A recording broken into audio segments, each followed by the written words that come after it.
सभी साथियों को नमस्कार। आज हम रिसर्च मैथोडोलॉजी का लेक्चर नंबर 3 करने जा रहे हैं और जो थर्ड लेक्चर है ये आइडेंटिफिकेशन ऑफ रिसर्च प्रॉब्लम, अनुसंधान समस्या की पहचान। हमारा मतलब जो टॉपिक का नाम है समस्या की पहचान। देखिए दोस्तों, जब भी अपन रिसर्च करते हैं या पीएचडी करते हैं या किसी विषय पर अपन शोध करते हैं तो हमारे शोध की जो शुरुआत है वो समस्या से ही होती है कि समस्या क्या है। हम दिए गए अध्ययन क्षेत्र में या जहां अपन रिसर्च करना चाह रहे हैं, शोध या अनुसंधान करने जा रहे हैं, उस फील्ड की समस्या क्या है। जैसे अपन जयपुर शहर की बात करें और जयपुर शहर में अभी जैसे वर्षा का दौर चल रहा है और मुख्य रूप से सड़कों पर पानी भर जाता है। एक तरह से ये बहुत बड़ी समस्या है कि ड्रेनेज प्रॉपर नहीं है, जल निकास की व्यवस्था नहीं है, अतः एक जल निकास की समस्या हो गई। तो अब हमारे जयपुर शहर में जल निकास की एक समस्या है। अब इस समस्या का हमें समाधान करने के लिए क्या क्या करना है, कौन कौन से उपाय करने हैं। तो किसी भी क्षेत्र में हमें ये उस फील्ड में ये देखना है कि उस फील्ड की समस्या क्या है, फिर उस पर शोध कार्य प्रारंभ होता है। तो एक तरह से अनुसंधान का पहला स्टेप ही समस्या है। आपको उस फील्ड में समस्या का समाधान करना है। यानी एक तरह से अपन यूँ कह सकते हैं कि शोध कार्य का आयोजन समस्या समाधान या प्रश्न के उत्तर ज्ञात करने के लिए किया जाता है। शोध की शुरुआत समस्या की पहचान से ही होती है। शोध की जो शुरुआत होती है वो समस्या की पहचान से ही होती है। अतः जो भी जहाँ शोधार्थी होता है वो अपने विचारों और अपने मनन और चिंतन के द्वारा दिए गए क्षेत्र में समस्या को पहचाने। अतः अनुसंधान समस्या का चयन और उसका प्रतिपादन अनुसंधान प्रक्रिया का प्रथम चरण है। अनुसंधान प्रक्रिया का ये प्रथम चरण है और उसके सफल संचालन के लिए ये अत्यंत आवश्यक है। सबसे पहले हमें उस समस्या को देखना है कि यह समस्या क्या है। जो अध्ययन क्षेत्र है उस अध्ययन क्षेत्र में अनुसंधान की दिशा में लगभग आधा कदम तय कर देता है। यदि आपने दिए गए अध्ययन क्षेत्र में समस्या को पहचान लिया तो ये समझ लो कि आपका आधा अनुसंधान पूरा हो गया। समस्या अनुसंधान के लक्ष्य को परिभाषित करती है। इसके बिना अनुसंधान कार्य का कोई अर्थ नहीं होता है। अतः समस्या ही अनुसंधान की जननी है। एक ध्यान रखना है, समस्या ही अनुसंधान की जननी है।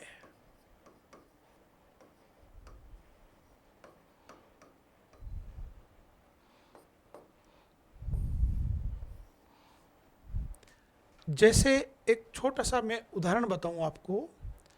अभी भारत में ऊर्जा संसाधन समाप्त होते नजर आ रहे हैं। मतलब ऊर्जा की बहुत बड़ी हमें आवश्यकता है। अतः इस आवश्यकता ने ऊर्जा की कमी की समस्या को जन्म दे दिया। अब हमारे सामने ऊर्जा संकट है, ऊर्जा की एक समस्या है, एक ये हमारे शोध का विषय हो गया। तो हम अब इस पर नए नए शोध और अनुसंधान करेंगे कि हम हमारे देश से ऊर्जा संकट को दूर कैसे कर सकते हैं। ऐसी इस समस्या को समाधान करने के लिए ऐसे कौन कौन से साधन अपनाएं जिससे ऊर्जा संकट दूर हो जाए। तो हम जो कभी खत्म न होने वाले ऊर्जा के जो संसाधन है उन पर शोध करेंगे, जैसे जल विद्युत है, पवन ऊर्जा है, समुद्री तरंग ऊर्जा है, बायोगैस ऊर्जा है, एक समस्या को समाधान करने के लिए।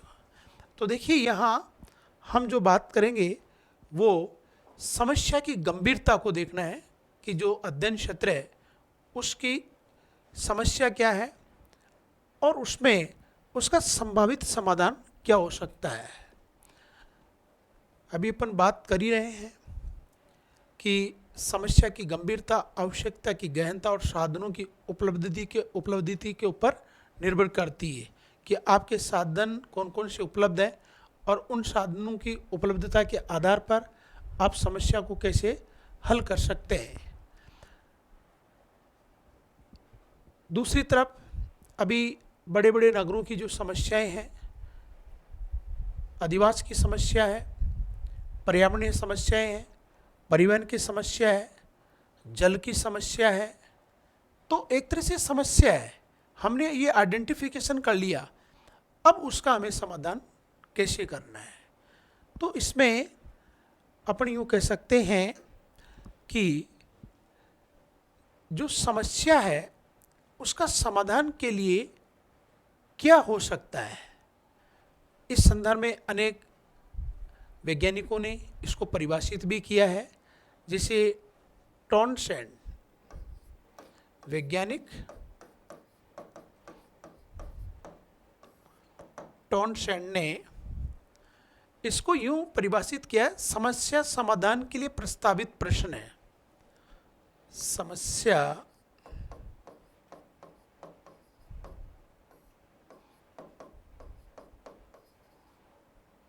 समाधान के लिए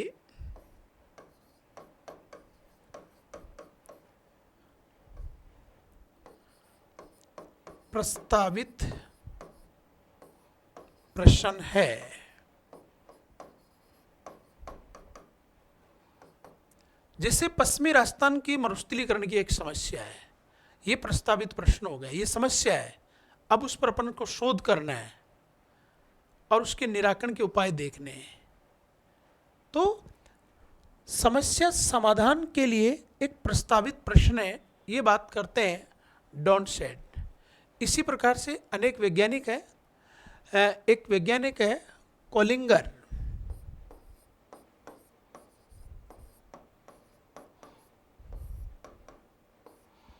कोलिंगर ने कहा कि समस्या एक प्रश्नवाचक है जिसमें दो या दो से अधिक चलराशियों में सहसंबंध ज्ञात किया जाता है। समस्या एक प्रश्नवाचक है, बिल्कुल सही है।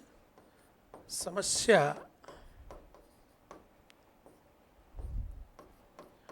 एक प्रश्नवाचक है।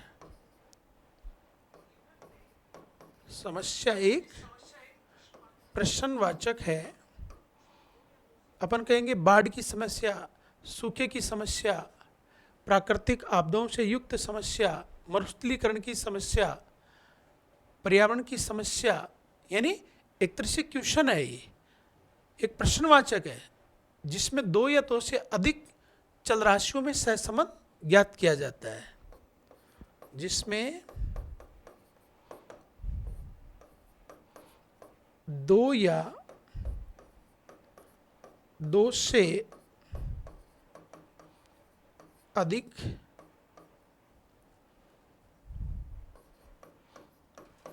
चरों में संबंध ज्ञात किया जाता है।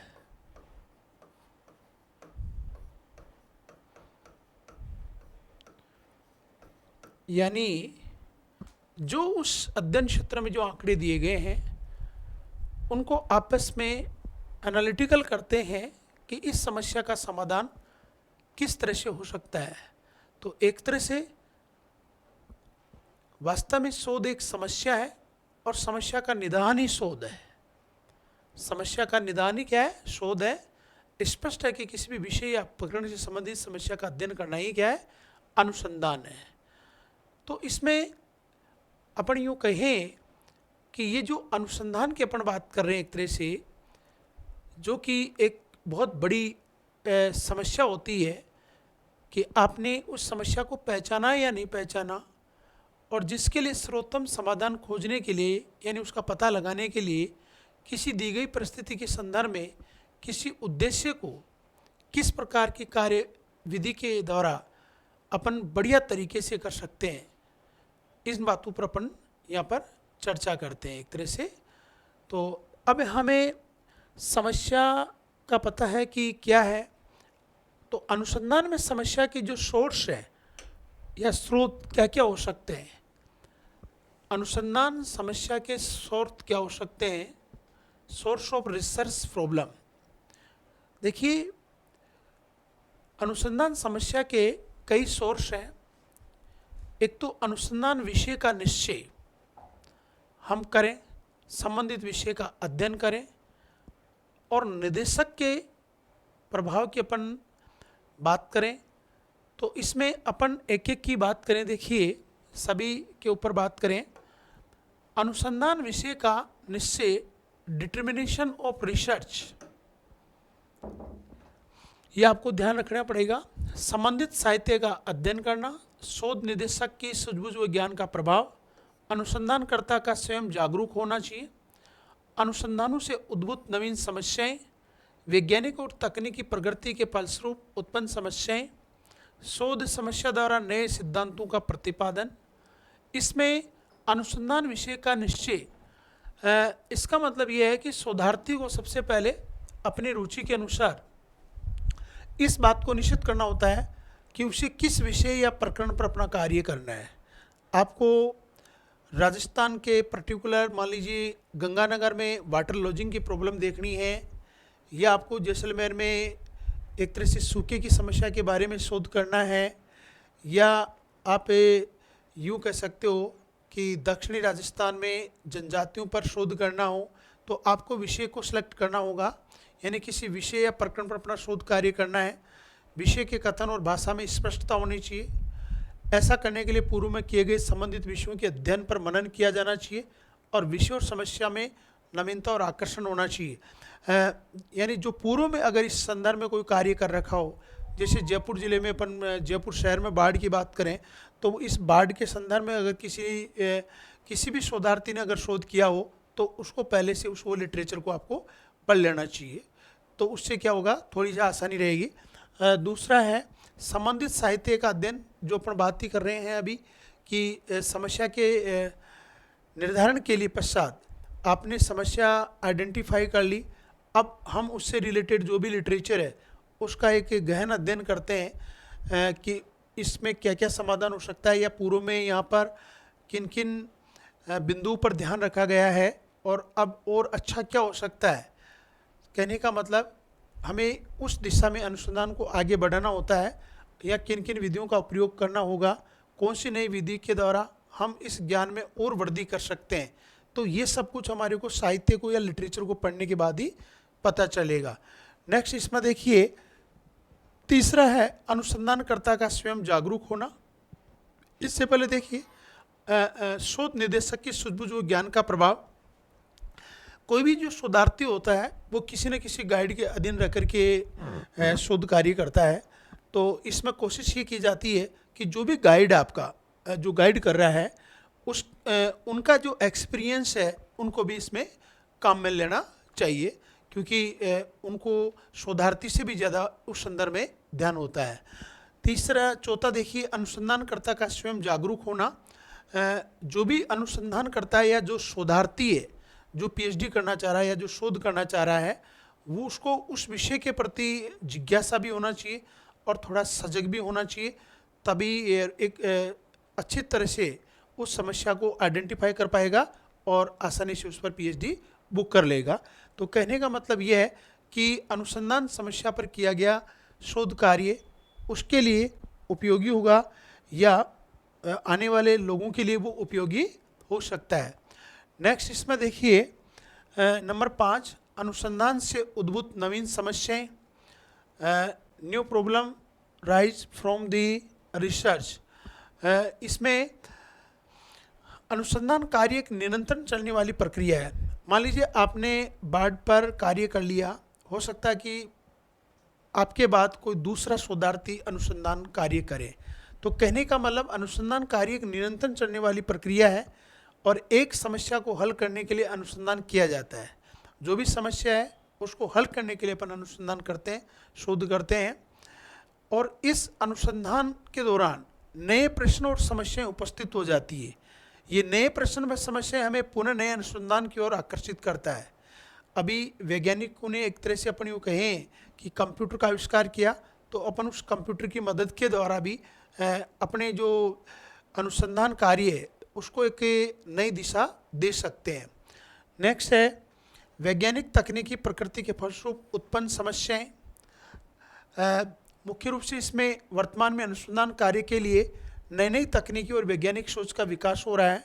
जैसे अपन बात करें कैलकुलेटर है, कंप्यूटर है, स्कैनर है, फोटोकॉपियर है आदि के प्रयोग से हम अनुसंधान में और भी ज़्यादा एक सटीक जानकारी अपन प्राप्त कर सकते हैं। नेक्स्ट है शोध समस्या द्वारा नए सिद्धांतों का प्रतिपादन।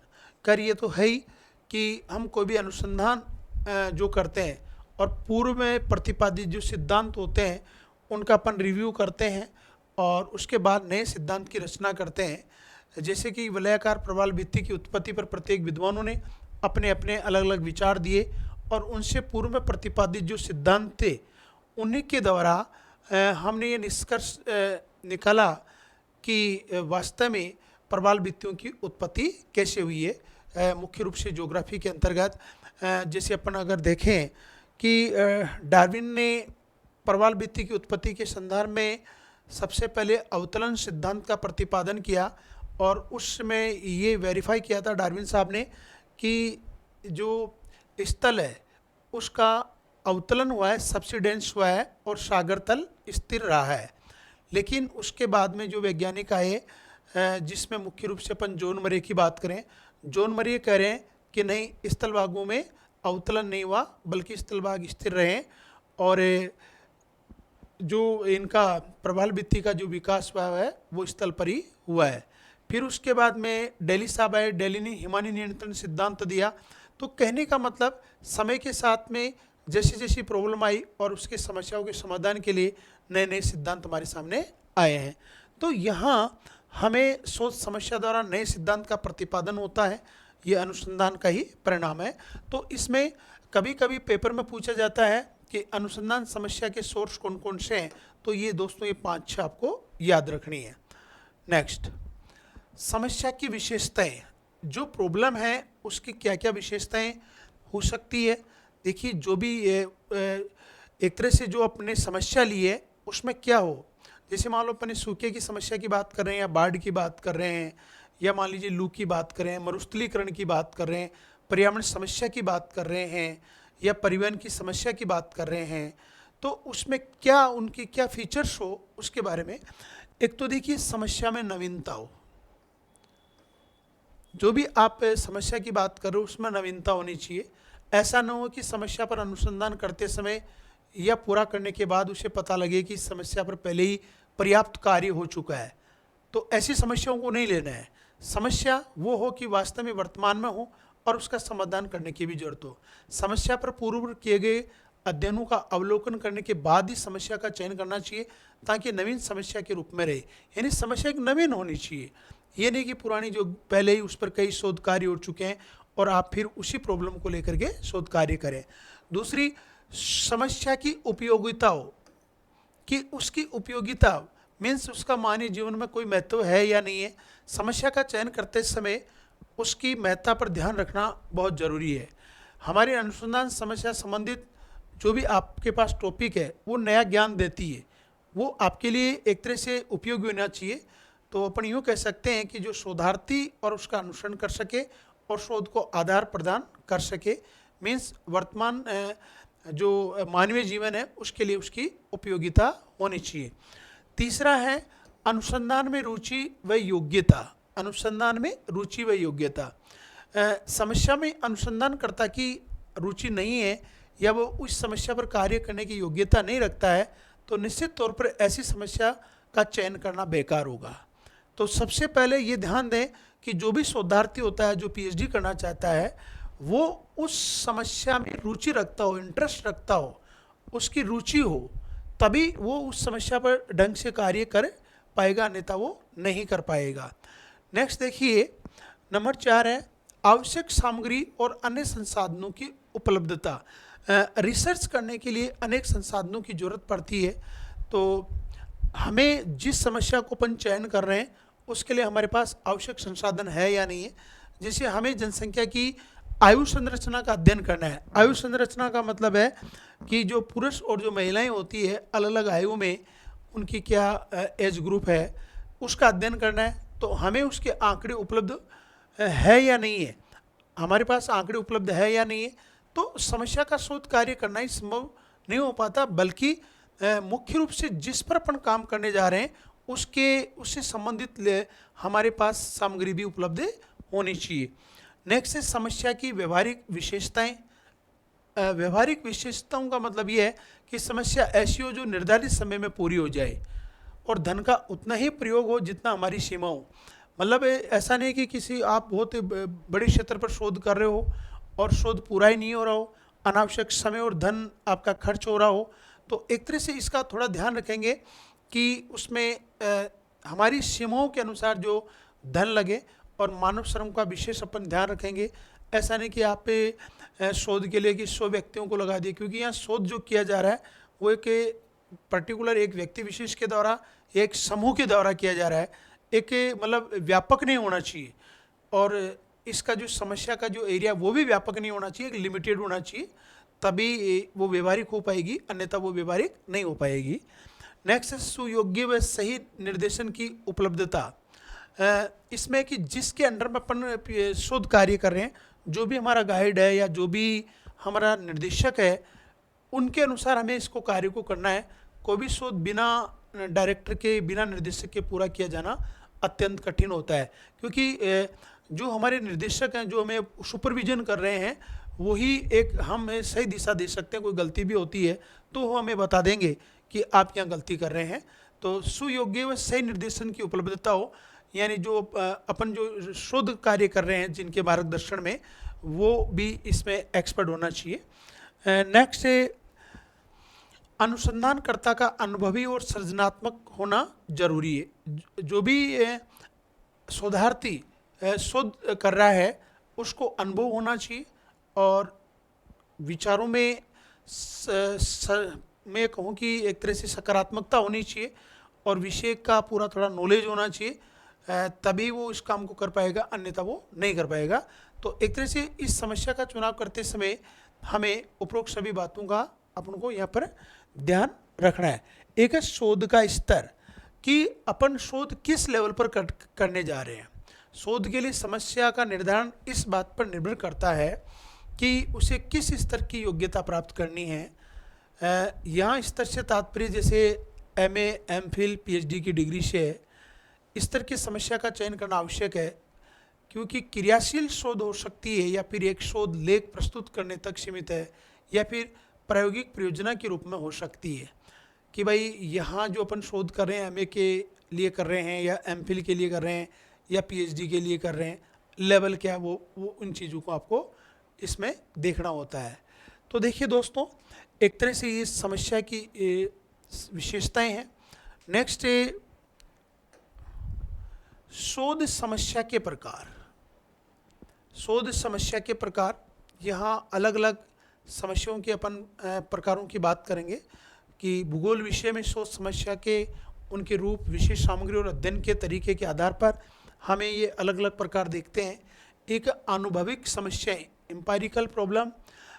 जब शोधकर्ता विभिन्न अध्ययनों से प्राप्त अनुभवों को व्यक्त करता है तो उनका विश्लेषण करता है, तो ऐसी समस्या अनुभविक कहलाती है। यानी अपने अनुभवों के अनुसार, अपने एक्सपीरियंस के अनुसार विश्लेषण करता है, तो या वह इन अनुभवों से अपना निष्कर्ष निकालता है और उपलब्धियों पर एनालिसिस करता है। जैसे पृथ्वी के विखंडन द्वारा महाद्वीपों का निर्माण हुआ, भूगोलवेत्ता विभिन्न विवर्तन की हलचलों, जलवायु परिवर्तन और विखंडित महाद्वीपों की जो आकृति है आदि के निष्कर्ष निकालने का प्रयास करता है, मतलब उनके अनुभव के अनुसार। फिर दूसरा है एनालिटिकल, विश्लेषणात्मक समस्याएं। विश्लेषणात्मक समस्याओं का मतलब है कि ये समस्या एक तरह से वैज्ञानिक नहीं है, पूर्व में व्यक्त विचारों और समस्याओं पर अपने नए नए तर्क देता है कि ये कैसे हो सकती है। प्रारंभ तो समस्या का विवरण देता है और उसकी कमी की ओर संकेत करता है, या फिर उस पर अपना विश्लेषण या व्याख्या प्रस्तुत करता है। जैसे एग्जाम्पल के तौर पर भारत में वस्त्र उद्योग के वितरण प्रारूप का विश्लेषण करता है, तो उस वितरण से उत्पन्न समस्याओं का ज्ञान भी हमें करता है। तो एक तरह से हम इनका विश्लेषण यूँ कह सकते हैं कि विश्लेषणात्मक समस्या है। फिर सैद्धांतिक समस्या, थ्योरेटिकल समस्या। जिन समस्याओं में सैद्धांतिक प्रश्न शामिल होते हैं उन्हें अपन सैद्धांतिक समस्या कहते हैं। जैसे कि भूगोल वेता के द्वारा अधिवासों के वितरण पर अभी जो वर्तमान में जो सिद्धांत प्रचलित है, यदि अपन उनको लागू करते हैं तो नए सिद्धांत की खोज या उसे लागू करने में हमें आसानी रहती है कि यहाँ सैद्धांतिक रूप से क्या हो सकता है। नेक्स्ट है व्यवहारिक समस्याएं। व्यवहारिक समस्याएं यहाँ शोध की समस्या जब प्रमुख रूप से उसकी उपयोगी बनाने की होती है, जो हमारे जीवन में उपयोगी हो, उसको अपन कहते हैं व्यवहारिक समस्याएं। जैसे पर्यावरण प्रदूषण की समस्या का अध्ययन करते हुए हमें उसके समाधान पर विचार प्रस्तुत करना होता है। भाई अपन मान लो किसी स्थान विशेष पर या औद्योगिक क्षेत्र में पर्यावरण प्रदूषण की समस्याओं के बारे में बात कर रहे हैं, तो उनके समाधान पर भी अपना विचार प्रस्तुत करना होता है। इसको अपन कहते हैं व्यवहारिक समस्या। नेक्स्ट है सहसंबंध समस्याएं, कोरिलेशन प्रॉब्लम। देखिए यहाँ सहसंबंध का मतलब है कि जिस अध्ययन क्षेत्र में अपन ने समस्या को आइडेंटिफाई किया है, पहचाना है, वहाँ के जो चर हैं, जो भी तथ्य हैं, उनमें आपस में अपन संबंध ढूंढने का प्रयास करते हैं। जैसे एग्जाम्पल के तौर पर चावल की फसल के उत्पादन की मात्रा में अंतर का संबंध वर्षा की मात्रा और सिंचाई साधनों के प्रकार से होता है। तो ये दोनों चर परस्पर संबंधित है, अतः इन दोनों चरों के बीच संबंधों की गहनता का अध्ययन किया जाता है। कहने का मतलब ये है कि हमने किसी क्षेत्र विशेष में चावल की फसल ली, लेकिन वहाँ पर वर्षा की मात्रा और सिंचाई के साधन, मान लीजिए कहीं उस क्षेत्र में सिंचाई अपन नियमित रूप से कर रहे हैं और एक तरफ सिंचाई नियमित रूप से नहीं कर रहे हैं, तो सीधा ही जो चावल का जो उत्पादन है वो प्रभावित हो जाएगा। तो एक तरह से सिंचाई का जो संबंध हुआ वो चावल की उत्पादकता से हो गया, तो इसको कहते हैं अपन सहसंबंध समस्याएं। नेक्स्ट से प्रासंगिक समस्याएं। इसमें प्राथमिक समस्याएं, प्राथमिक समस्याओं नॉर्मेटिव। नॉर्मेटिव प्रॉब्लम का मतलब ये है कि इन समस्याओं का समाधान उन प्रश्नों के रूप में होता है जो मुख्य रूप से स्वीकृत या मान्य निर्णयों पर निर्भर करती है। ये एक तरह से नैतिकताएं, अपेक्षाएं उनसे जुड़ी होती है जिनका सापेक्षिक महत्व होता है। एक सर्वेक्षण, सर्वेक्षण प्रकार की समस्याएं, यानी सर्वे से जुड़ी हुई समस्याएं। जिसे भूगोल विषय में शोध अध्ययन के लिए अनेक प्रकार के सर्वेक्षण आधारित होते हैं। जैसे अपन ने प्लांटेबल सर्वे किया, थियोडोलाइट सर्वे किया, तो उससे संबंधित कोई भी समस्या हो सकती है, उसको अपन सर्वेक्षण संबंधी समस्या अपन कहते हैं। नेक्स्ट ऐतिहासिक समस्या। ये वो समस्या है जिसमें किसी विशेष अवधि में किसी विचारधारा का विकास होता है, अर्थात कोई घटना घटित होती है, उन सब का अध्ययन करना शोध का विषय होता है।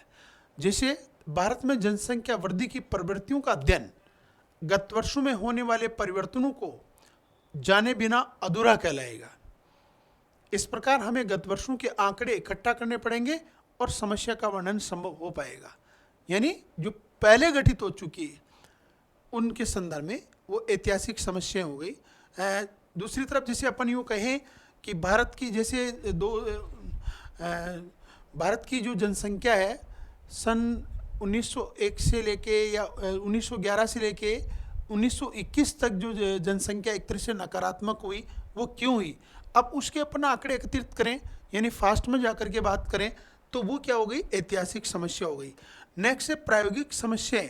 प्रायोगिक समस्याएं वर्तमान में शोध की उपयोगिता तभी सार्थक मानी जाती है जब उसके निष्कर्ष एवं सुझाव उपयोगी हो और व्यवहारिक हो। प्रैक्टिकल रूप में ही कि वो व्यवहारिक है। जनसंख्या की समस्या का अध्ययन करने के साथ साथ उसके समाधान की योजना प्रस्तुत करना आवश्यक है। ये उसकी प्रायोगिक समस्या कहलाई है कि ठीक है, आपने किसी क्षेत्र विशेष में, मान लीजिए गंगा नदी के बेसिन में, आपने उसके आसपास के क्षेत्र में जनसंख्या का अध्ययन कर लिया, लेकिन जो बढ़ रही है जनसंख्या, उसके समाधान की योजना भी आपको प्रस्तुत करनी होगी। तभी उसको अपन क्या कहेंगे? प्रायोगिक समस्या कहेंगे। तभी अपन प्रायोगिक समस्या की बात कर पाएंगे। तो देखिए दोस्तों, ये सोच समस्या के प्रकार, केवल यहाँ आपको इनके नाम याद रखना, बाकी वैसे आप पता लगा लेंगे। शोध समस्या का मूल्यांकन। अब इसमें देखिए, प्रस्तावित जो भी शोध होता है उस समस्या का उचित है या नहीं है, इसके लिए अनेक प्रश्नों का हमें सामना करना पड़ता है। इसमें ऐसे प्रश्न शामिल हैं जो कि प्रश्नों का उत्तर तर्कों के साथ सही होता है, तो सोच समस्या को एक अच्छी समस्या माना जाता है। प्रश्नों को इस प्रकार रखा जा सकता है, एक तरह से अपन कि समस्या शोध के लिए क्या उपयुक्त है, क्या समस्या महत्वपूर्ण है, क्या समस्या नहीं है, क्या शोध समस्या ये तो औचित्यपूर्ण व्यवहारिक है। शोध समस्या की उपयोगिता के मूल्यांकन के साथ इस बात का भी अवलोकन करना आवश्यक होता है कि शोधकर्ता में शोध समस्या को हल करने का पर्याप्त ज्ञान है या नहीं है। तो इसमें मुख्य रूप से हमारे को जो ध्यान देने वाली योग्य बातें हैं कि शोध की सक्षमता, रिसर्च कॉम्पिटिशन्स हो। एक तरह से अपन यूँ कह सकते हैं कि जो शोधार्थी है वो इस प्रकार का अध्ययन किए जाने की क्षमता रखता हो कि क्या मैं शोध समस्या में संबंधित विषय के महत्वपूर्ण जो पहलू है उसको समझने की क्षमता रखता हूँ या नहीं, क्या मैं अपनी समस्या से संबंधित निष्कर्षों का पता लगाने में सक्षम होऊंगा, ये वहाँ विचार करना होगा। दूसरी, प्रशासकीय विचार। क्या मुझे शोध अध्ययन को पूरा करने के लिए वांछित आंकड़े या विशेष सामग्री की उपलब्धता हो सकेगी? क्या आंकड़े एकत्रित करने के लिए उपयुक्त साधन हैं? इस पर हमें विचार करना है। तीसरा, वित्तीय विचार। शोधकर्ता के पास शोध कार्य करने के लिए उपयुक्त मात्रा में आर्थिक रूप से धन की उपलब्धता है या नहीं है, क्योंकि जब भी वो आंकड़े एकत्रित करेगा तो कुछ वांछित उपकरण की जरूरत पड़ेगी, कंप्यूटर की जरूरत पड़ेगी, प्रिंटिंग की जरूरत पड़ेगी, या लाइब्रेरी की जरूरत पड़ेगी, या पुस्तकों की जरूरत पड़ेगी, या ट्रैवलिंग करेगा, एक स्थान से दूसरे स्थान पर जाएगा तो उसको किराए भाड़े की ज़रूरत पड़ेगी। तो पहले एक फाइनेंशियल प्रॉब्लम वो भी देख लें कि हमारे पास इतना धन है या नहीं है। एक है समय की मांग, कि समय क्या है, जो शोधार्थी जो भी शोध कर रहा है उसके पास समय की उपलब्धता है या नहीं है, जिस बिंदु को वो लिया है उसमें समय निकाल पाएगा नहीं निकाल पाएगा। शोध से संबंधित सभी कार्यों के लिए उपयुक्त समय का होना आवश्यक होता है। प्रत्येक संस्थान जहाँ से वांछित विषय सामग्री एकत्रित करनी होती है, इनके अनुसार उनके पास समय होना चाहिए। साहस और दृढ़ निश्चय। देखिए, जो भी शोधार्थी है उसको देखना होगा कि शोध कार्य करते समय कौन कौन सी कठिनाई आ सकती है या पारिवारिक सामाजिक रुकावट आ सकती है, क्या वह उस कार्य को हर परिस्थिति में पूरा करेगा। शोध से संबंधित किसी भी कार्य को पूरा करने में उसे कोई सहयोग दे या नहीं दे, लेकिन वो अपना कार्य पूरा करेगा। स्वयं को दृढ़ विश्वास होना चाहिए कि परिवार वाले या कोई साथी अपना सहयोग करे नहीं करे, लेकिन जब अगर अपन ने किसी समस्या पर शोध कार्य करना प्रारंभ कर दिया तो उसको अपन को पूरा करना है। एक है रुचि और उत्साह, मतलब जो प्रॉब्लम आपने ली है, जिस पर आप पीएचडी करना चाह रहे हो, शोध करना चाह रहे हो, अनुसंधान करना चाह रहे हो, वो आपका रुचिकर होना चाहिए, उसके प्रति आप उत्साहित होना चाहिए।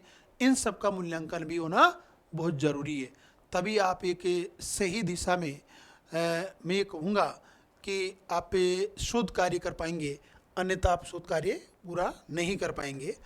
देखिए, एक एग्जाम्पल है, एक उदाहरण है, इसको ध्यान से देखिए।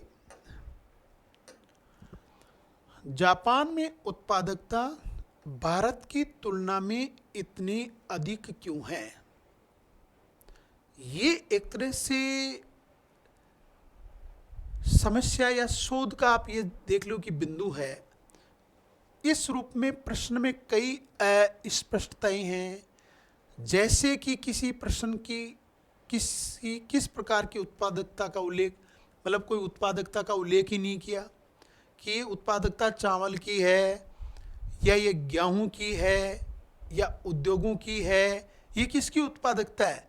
ये जो लिखा वो एक तरह से क्या है, ये प्रॉब्लम ये अस्पष्ट है कि उत्पादकता किसकी, किस उद्योग से संबंधित है, कोई उल्लेख ही नहीं किया जा रहा है।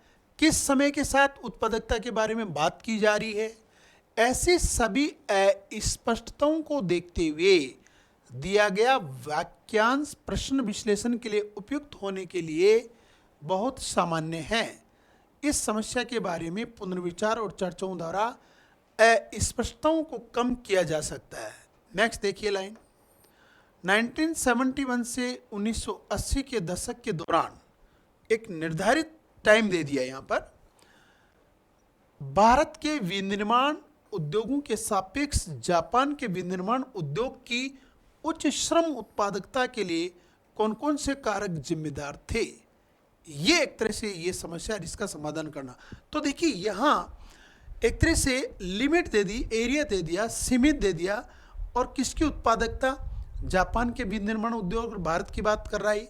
समस्या का ये परवर्ती संस्करण निश्चित रूप से पूर्व के संस्करण पर सुधार है, यानी इस स्टेटमेंट में और सुधार है, क्योंकि इसमें पुराने संस्करण के विभिन्न अस्पष्टताओं को यथासंभव हटा दिया गया है और आगे पुनर्विचार और पुनर्वर्णन की प्रक्रिया बेहतर परिचालन के आधार के बावजूद समस्या उत्पन्न कर सकती है, जैसा कि नीचे दिखाया गया है। यानी हमें इस पैराग्राफ से पता लग रहा है। देखिए 71 से 1980 में और परिमाण देखिए 15 चयनित विनिर्माण उद्योगों के संबंध में जापान में श्रम उत्पादकता किस हद तक भारत से अधिक है। ये समस्या उद्योगों द्वारा दोनों देशों के बीच उत्पादकता अंतर के लिए कौन कौन से कारक जिम्मेदार हैं। अतः इस तरह के सूत्रीकरण के साथ श्रम उत्पादकता, उत्पादकता अंतर इत्यादि जैसे विभिन्न शब्दों को स्पष्ट रूप से समझाया जाना चाहिए। शोधकर्ता को ये देखना चाहिए कि आवश्यक समंक उपलब्ध है या नहीं है, यानी आंकड़े उपलब्ध है या नहीं है।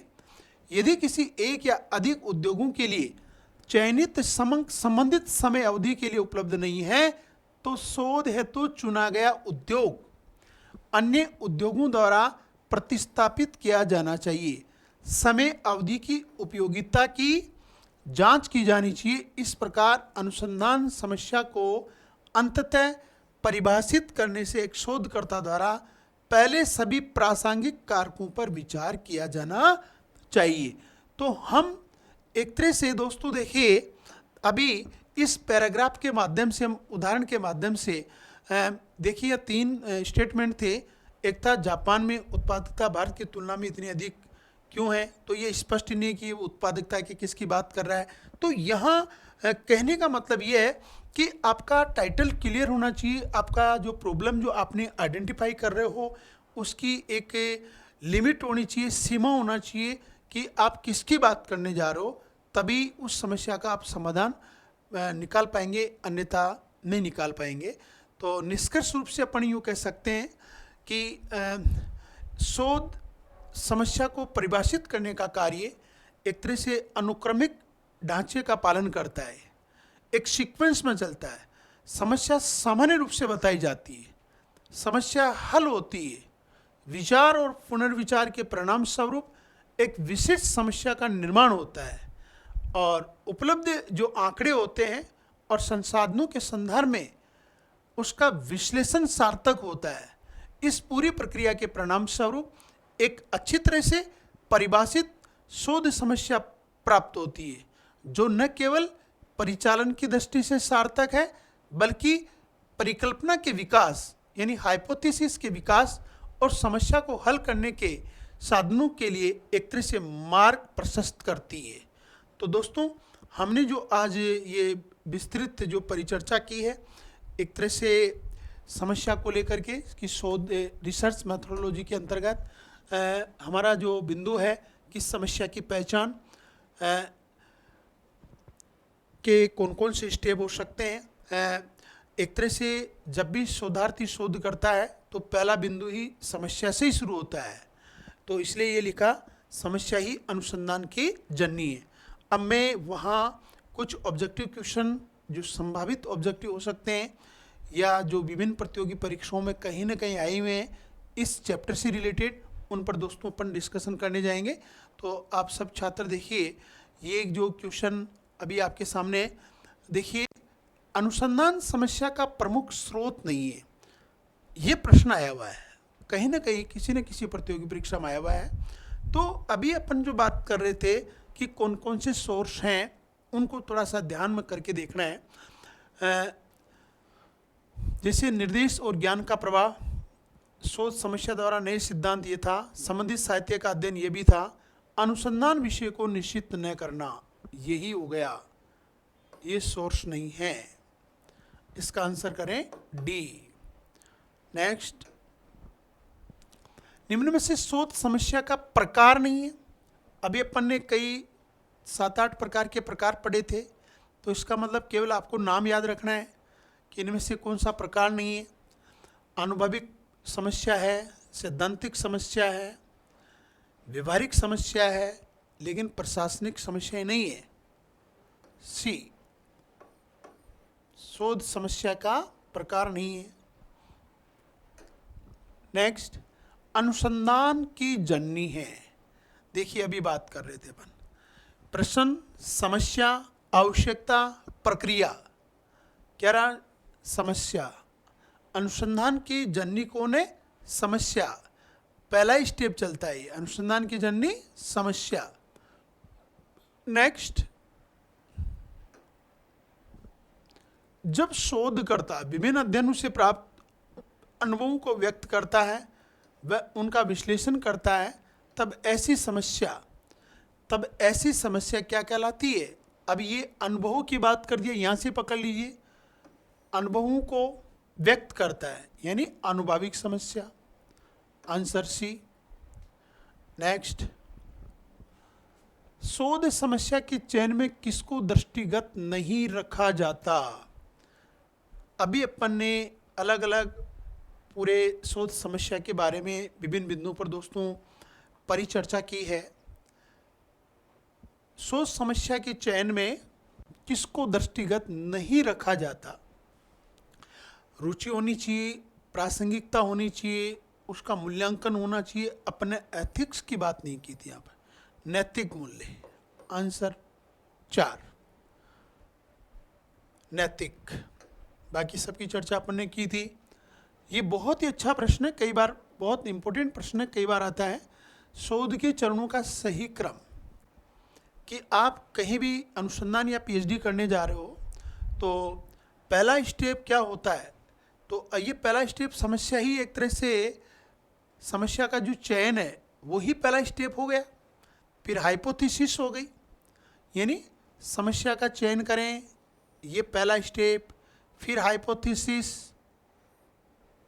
समाधान कैसे करोगे, परिकल्पना करना, फिर आंकड़ों का संकलन करना, फिर आंकड़ों का विश्लेषण करना, और फिर उनका निष्कर्ष करना। सबसे बाद में क्या करोगे? निष्कर्ष करोगे। थोड़ा सा ये ध्यान रखना, निष्कर्ष है यहाँ।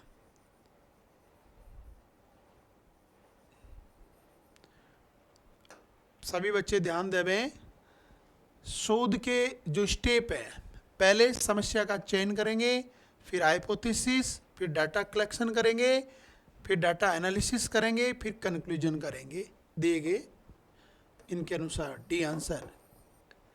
इस तरह के प्रश्न दोस्तों आए हुए प्रश्न है इससे रिलेटेड। फिर समस्या चयन में शोधकर्ता को निर्णित करना चाहिए। निर्णित मतलब आप किस जो अध्ययन क्षेत्र है उस अध्ययन क्षेत्र में कौन से चर लिए हैं, शीर्षक क्या है, उसका टाइटल क्या है, उसका ऑब्जेक्ट क्या है, ये चीज़ निश्चित करनी चाहिए। शीर्षक, उद्देश्य, चर। आंसर क्या हो गया? सी। तो देखिए दोस्तों, ये कुछ संभावित प्रश्न थे या कहीं न कहीं आए हुए हैं, उन पर अपन ने डिस्कस कर लिया है। ये जो अपन बात कर रहे हैं, ये पेपर असिस्टेंट प्रोफेसर और यूजीसी नेट के लिए जो यूजीसी नेट का प्रथम प्रश्न पत्र है, दोनों के लिए बहुत समान रूप से उपयोगी है। ये टॉपिक जो है रिसर्च मेथोडोलॉजी वाला, ये असिस्टेंट प्रोफेसर कॉलेज व्याख्याता और यूजीसी नेट जो प्रथम प्रश्न पत्र है उन दोनों के लिए उपयोगी है। प्रश्न दोनों तरफ हो सकते हैं। इससे पहले 2 लेक्चर हो चुके हैं, उनकी पीडीएफ टेलीग्राम चैनल पर अपलोड कर दी गई है और ये जो तीसरा लेक्चर है इसकी भी पीडीएफ अतिशीघ्र कल तक आपको टेलीग्राम चैनल पर अपलोड कर दी जाएगी। सभी साथियों से मैं अपील करूंगा कि वीडियो को लाइक करें और अधिकतम अपने साथियों के साथ शेयर करें, ताकि तमाम सभी भारतीयों को जितने भी प्रतियोगी परीक्षार्थी हैं उनको उसका लाभ मिले। धन्यवाद दोस्तों।